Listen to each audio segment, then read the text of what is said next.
বুধবার নিউজিল্যান্ড সফরের দল ঘোষণা। উইন্ডিজদের বিপক্ষে ওয়ানডে দল থেকে বাদ পড়ছেন তাইজুল ইসলাম, আর ব্যক্তিগত কারণে থাকছেন না সাকিব আল হাসান।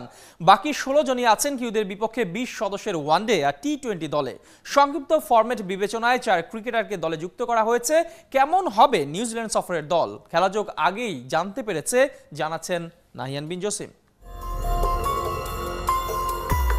ব্যর্থতার পোস্টমর্টেম এখনো শেষ হয়নি, সাদা পোশাকের কালো দাগটা মুছে যায়নি।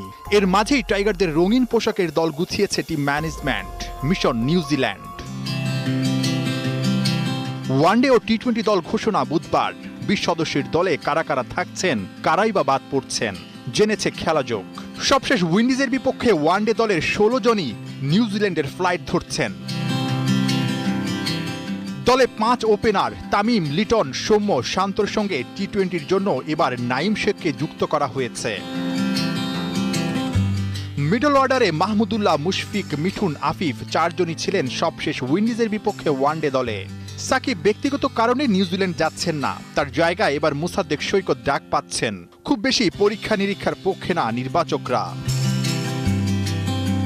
নিউজিল্যান্ডের কন্ডিশন বিবেচনায় দলে থাকা চাই পেসারদের আধিক্য, তাই তো 20 সদস্যের দলে 7 পেস ব্যাটারি, এমনটাই জেনেছে খেলাযোগ।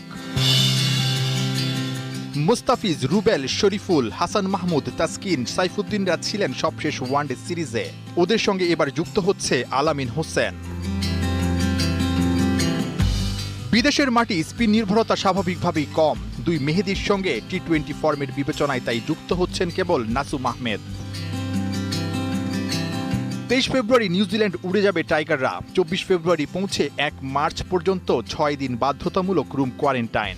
2 মার্চ থেকে 9 মার্চ পর্যন্ত কোয়ারেন্টাইনে থাকলেও ছোট ছোট গ্রুপে অনুশীলনের সুযোগ পাবে টাইগাররা। 20 মার্চ ডানেডিনে 3 ম্যাচ সিরিজের প্রথম ওয়ানডে শুরু। নাহিয়ান বিন জসিম, 71।